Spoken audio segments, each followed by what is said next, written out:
నదీ జలాలలో దక్షిణ తెలంగాణకు అన్యాయం జరుగుతుందని చెప్పేసి ఇంత ప్రెస్ మీట్ పెట్టుకోవడం జరిగింది. రైతులందరూ కలిసి ఒకసారి మాట్లాడడం. మనతో పాటు శ్రీనివాస్ రెడ్డి గారు ఉన్నారు. చెప్పండి, అసలు దక్షిణ తెలంగాణకు ఎలా అన్యాయం జరుగుతుంది? అంటే మీరు చూడండి, అంటే గత తెలంగాణ వచ్చినాక మొదటి 10 సంవత్సరాలు టీఆర్ఎస్, ఇప్పుడున్న బీఆర్ఎస్ అందాము, వాళ్ళ అధ్యక్షుడు మన కల్వకుంట్ల చంద్రశేఖరరావు గారు మొదటి ముఖ్యమంత్రి. అంతకుముందుకు రాజశేఖర్ రెడ్డి, ఏది ఉమ్మడి రాష్ట్రంలో. అంతకుముందుకు ఎవరు, మన చంద్రబాబు నాయుడు.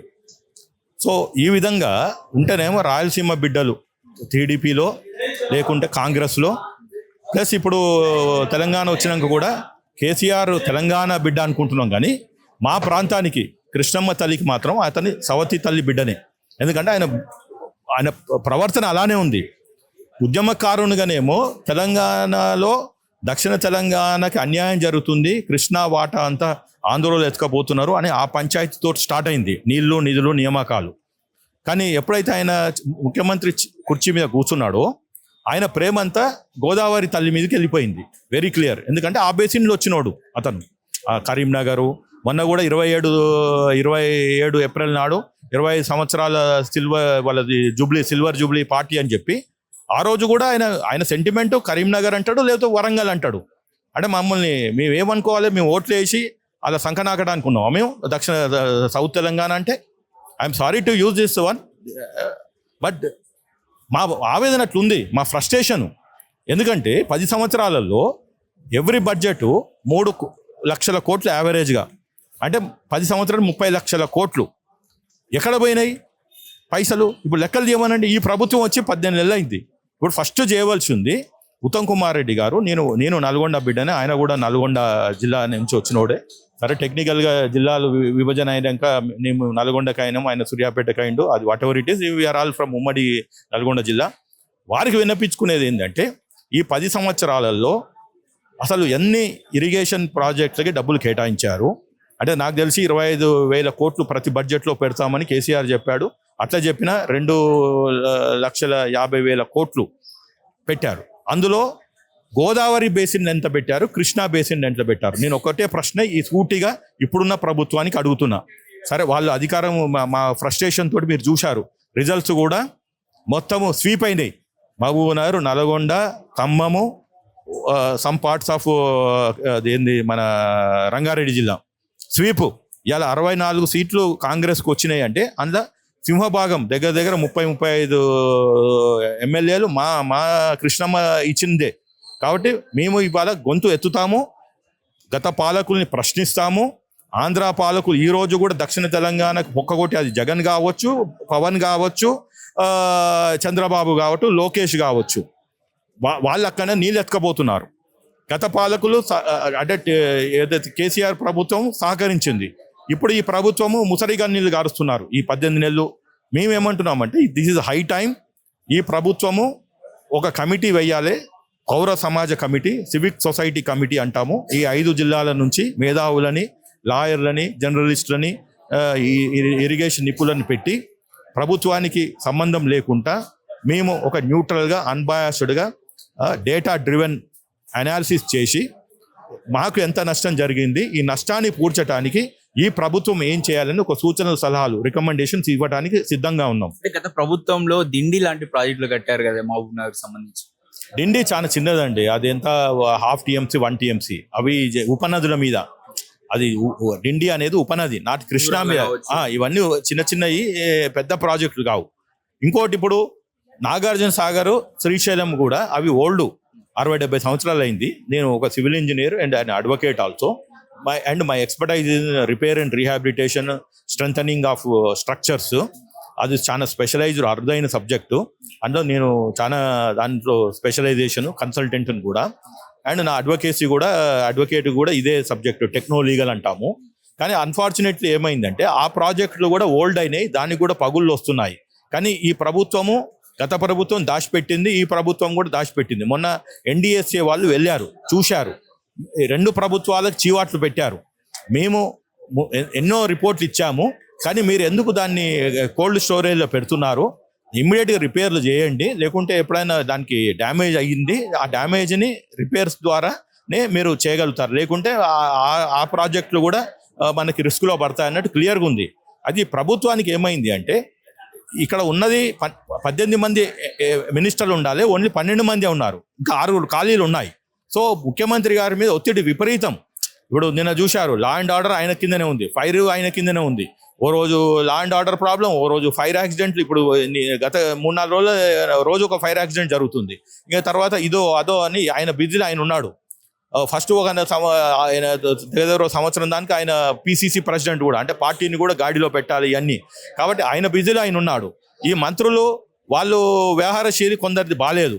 ఇప్పుడు ఆమె కొండా సురేఖ కొన్ని రాంగ్ స్టేట్మెంట్ చేసింది, దానివల్ల మినిస్టర్స్కి వీళ్ళకి బదనాం అవుతున్నాయి. అంటే ఆమె ఏమంటుంది, అలాంటి లంచాలు తీసుకుంటున్నాము మినిస్టర్స్, కానీ నేను తీసుకోలేదు, నా శాఖలో ఫైల్ మూవ్ చేయడానికి నేను డబ్బులు కాదు, నాకు ఒక సిఎస్ఆర్ కిందకి కాలేజ్ కట్టియండి అని చెప్తుంది. అంటే ఇప్పుడు అలాంటి తెలివి లేని వాళ్ళు ఏమి ప్రభుత్వాన్ని నడపగలుగుతారు? నాకు ఒక ఇంటలెక్చువల్గా ఒక ప్రశ్న అవుతుంది. కాబట్టి నేనేమంటున్నా, ఈ రేవంత్ రెడ్డి గారికి లేదా రాహుల్ గాంధీ గారికి సూచించేది ఏంటంటే, ఒక దక్షిణ తెలంగాణ బిడ్డగా ఫస్ట్ మీరు మళ్ళీ ఈ 12 మందిలో వాళ్ళ పర్ఫార్మెన్స్ రివ్యూ చేయండి. సగం మంది రైతులకు కావాల్సిన డిమాండ్ ఏమంటారు? రైతులకే నేను చెప్పేది, ఎందుకంటే అగ్రికల్చర్ మినిస్టర్ ఇస్ ఆల్సో, ఆయనకి కాంగ్రెస్ పార్టీకి పెద్దగా ఐడియాలజికల్ ఏమీ లేదు. ఆయన బతుకుతారు గురించి టీడీపీ నుంచి టీఆర్ఎస్ లోకి వచ్చి రైతుల ఎజెండానే మా ఎజెండా అని చెప్తారు. అదే ఎజెండా చెప్తారు. నేను అనేది ఇంటెంట్ అండ్ ఇంట్రెస్ట్ ఉండాలి. తెలంగాణ అనేది కాంగ్రెస్ పార్టీని ఓన్ చేసుకోవాలి. ఇందులో సగం మంది ministers they are outsiders to Revanth సర్కార్, కాంగ్రెస్ పార్టీ. కాబట్టి ఫస్ట్ వాళ్ళని ప్రచారం చేస్తే నిజమైన తెలంగాణ వాదులు బయటికి వస్తారు. అప్పుడు నాలాంటి దక్షిణ తెలంగాణకి న్యాయం జరుగుతుంది. ఇప్పుడు ఫస్ట్ ఈ 12 6 బర్తరఫ్ చేయాలి. They are misfit to run this government. So 6 కొత్తోళ్ళని పెట్టాలి, మిగిలిన వేకెన్సీస్ 6 కొత్తోళ్ళతో నింపాలి. అప్పుడు రేవంత్ రెడ్డికి ఫుల్ పర్ఫార్మెన్స్ ఉంటుంది. లేకుంటే ప్రతిపక్షాలు ఎదురుదాడి చేస్తారు. మాలాంటి ఇంటలెక్చువల్స్ ఇప్పటిదానికి కాముగా ఉన్నాము. రైతు బంధు లాంటి కావచ్చు, లేదా అవి ఇంకా పడతలేవు, ఇంకా ఇంకేముంది, రైతు రుణమాఫీ కావచ్చు, అది కూడా మొత్తం కూడా కాలేదు అంటారు. అది కూడా మొత్తం కాలేదు అని చెప్పేసి అంటున్నారు. దానిపైన ఏమంటారు? ఇప్పుడు డబ్బులు లేవు, డబ్బులు పుట్టియాలి, సంపద సృష్టించాలి, టైం పడుతుంది. ఇప్పుడు 2 ఎకరాల వాళ్ళకి 4 ఎకరాలకు వచ్చింది. ఇప్పుడు 4 నుంచి 10 ఎకరాలకు వేస్తామన్నారు.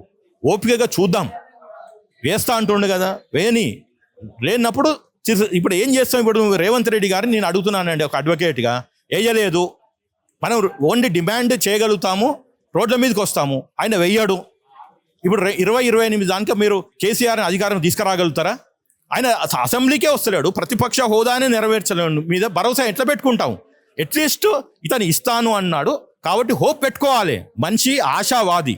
అంతేగాని కేటీఆర్ చెప్పినట్టు, కేసీఆర్ చెప్పినట్టు వాళ్ళు వెధవలు, వాళ్ళ అయ్యని అసెంబ్లీకే తీసుకురాని వాళ్ళు, ఈయన ముక్కు పిండి చెవులు మెడలు వంచి రేవంత్ రెడ్డి తోటి ఇప్పించగలుగుతాడా? ఉట్టే నాన్ సెన్స్ మాటలు అవి. కాబట్టి నేను ఒక ఇంటలెక్చువల్ చెప్పేదంటే, ప్రజలు మీరు రేవంత్ రెడ్డి వైపు ఉండండి, నమ్మకంతో ఉండండి. కాదంటే 2028 ఆయన ఇంటికి పంపించండి. రేవంత్ రెడ్డి గారు కూడా చెప్తున్నాను, మీ మినిస్టర్స్ వాళ్ళ పిఏలు సూపర్ బాసెస్ అయిపోయినారు. వాళ్ళ మినిస్టర్స్కి అపాయింట్మెంట్లు ఇస్తలేరు. మేము రైతులుగా ఇవాళ అడిగినాం, ఉత్తమ్ కుమార్ రెడ్డి గారిని కలుగుతామంటే అక్కడ ఒక వెధవ ఉన్నాడు, ఏదో ప్రసాదో ఏదో హరి ఏదో ఉన్నాడు, ఆ ప్రసాద్ ఇవ్వడు. అంతకుముందుకు ఆయన పీసీసీకి ఉన్నప్పుడు, అధికారంలో లేనప్పుడు, ఎంపీకి ఉన్నప్పుడు ఆయన ఫోన్ ఆయననే తెట్టాడు. మా ఊరోడు, నాకు తెలుసు. Same case with other people. రైతులు కాదండి, ఒక అడ్వకేట్ని పట్టించుకుంటలేరు, రైతు సంఘ జనరల్ సెక్రటరీని పట్టించుకుంటలేరు. నేను చెప్తున్నా, మన తెలుగు వెలుగు ద్వారా చెప్పేది ఏంది అంటే, మీరు పిఎస్ నుంచి ఫస్ట్ మీ మొబైల్ లాక్కొని మీ జోబులో పెట్టుకోండి. లేకుంటే ఇవాళ కేసీఆర్కి గతి పట్టించిందే మీకు పట్టిస్తాము. Very clear. మీ మొబైల్ నెంబర్లు మీ దగ్గర పెట్టుకోండి. మీరేమో పెద్ద హీరోలు కాలేదు. ఏదో ప్రజలు మాలాంటి వాళ్ళు కేసీఆర్ మీద కోపంతో మీకు ఓట్ చేశాం, మీ మీద ప్రేమతోటి కాదు. లేదంటే మేము దక్షిణ తెలంగాణ అనే ఒక సబ్ రీజనల్ పొలిటికల్ పార్టీ పెడతాము, మిమ్మల్ని రాజకీయంగా భూస్థాపితం చేస్తాము. మీ మొబైల్ మీ దగ్గర పెట్టుకోరి, ఫోన్లు చేస్తే ఎత్తురి. ఏం మాట్లాడుతున్నా? 10 సంవత్సరాలు అధికారం లేకుండా మిమ్మల్ని ఇంటలెక్చువల్గా మిమ్మల్ని మోసాం. నల్గొండ జిల్లాలో ప్రజలు, మహబూబ్నగర్ జిల్లాలో మోసినాం. ఇవాళ మీకు కళ్ళు నెత్తికెక్కి మీ మొబైల్ పిఏలకు ఇచ్చి, పిఏలు ఎట్లా మాట్లాడుతున్నా అంటే నేను ఒక హైకోర్టు అడ్వకేట్ని అంటే కూడా ఎవడైతే నువ్వేందండి నాన్సెన్స్. అంటే ఆమె కొండా సురేఖ చెప్పింది కరెక్టే. వీళ్ళు కాంట్రాక్టర్లు బిల్లుల కోసమే మంత్రులు అయినరు. నేను అడ్వకేట్ని కాబట్టి నాకు అపాయింట్మెంట్ ఇవ్వరు, అదే కాంట్రాక్టర్కి ఇస్తున్నారు. ఇది నా యొక్క అభియోగం, రేవంత్ సర్కారు మీద అభియోగం. మీరు ఇప్పటికైనా మీ మొబైల్లో మీరు ఎత్తాలే, లేకుంటే మాట్లాడాలి. నాకు మీనాక్షి నటరాజన్ గారి మొబైల్ నెంబర్ ఉంది. నేను మొన్న ఫోన్ చేశాను, మిస్డ్ కాల్ అయింది, ఆమె ఎత్తలేదు. Within half an hour ఆమె నాకు కాల్ బ్యాక్ చేసింది, రెడ్డి సాబ్ క్యా బాత్ హై అని. అంటే ఆప్సే ములాఖాత్ మీరు అపాయింట్మెంట్ చేయండి, next time I will give you అన్నది. వాళ్ళు సక్సెస్ఫుల్ పీపుల్. వాళ్ళు రాహుల్ గాంధీ పేరు, కాంగ్రెస్ పార్టీ పేరుని వీళ్ళు ఈ పిఏలు, మినిస్టర్ పిఏలు చెడగొడుతున్నారు. కాబట్టి రేవంత్ రెడ్డి గారు ఇవాళ మీరు మీ పార్టీలో మీ మీ మీ యొక్క క్యాబినెట్ మినిస్టర్స్ క్లియర్ చెప్పండి, ఎవడు మొబైల్ వాళ్ళ దగ్గర పెట్టుకోండి, అంతేగాని పిఏలకు ఇవ్వకండి. చెప్పండి అన్న, ఇంతవరకు కూడా ఈ రుణమాఫీ విషయంలో అసలు ఇంకా క్లారిటీ లేదు, ఇంకా చాలా మంది కాలేదు, చాలా పెండింగ్ లో ఉన్నాయి. మీరు దీనిపైన అంటే 80% ఏమో అయినట్టుంది, ఇంకా చిన్న చిన్న కూడా ఉన్నాయి. నేను ఈ ఫెడరేషన్ జనరల్ సెక్రటరీగా ప్రభుత్వానికి ఒకటే విజ్ఞప్తి చేస్తున్నాం.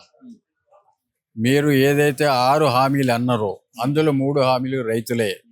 ధాన్యానికి ఏదైతే 500 రూపాయలు బోనస్ అన్నారో అది పేమెంట్ జరగలేదు సగం మందికి.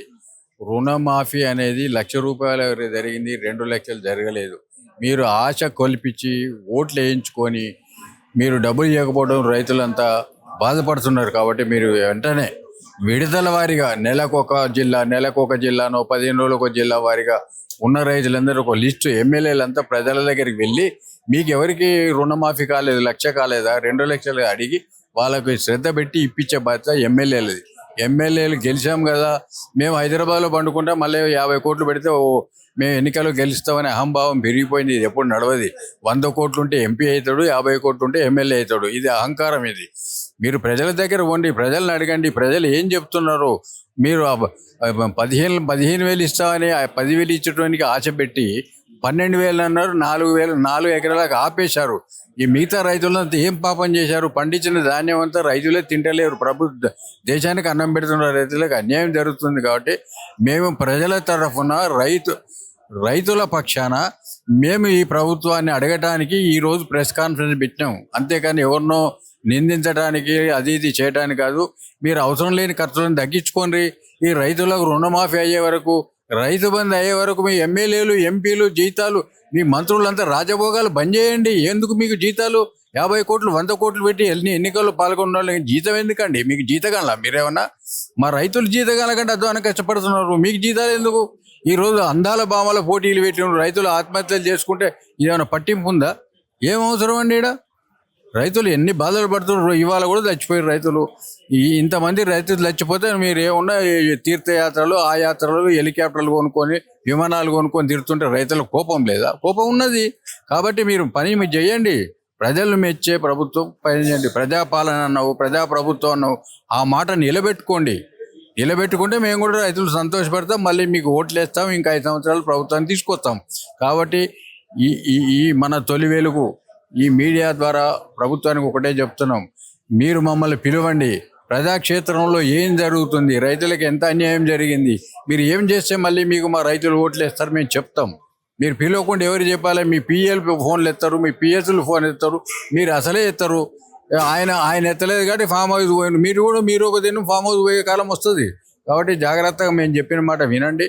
మీరు మాకేం చేయొద్దు, మేము కాంట్రాక్ట్లం కాము, మాకు బిల్లులు ఏం పెండింగ్ లేవు, మా పిల్లలకు ఉద్యోగాలు అవసరం లేదు, మేము పైరవీలు చేయం, రాజకీయాలకు రాము, కానీ మా రైతులకు పని చేయండి అనేది మా ఇది ఓకే.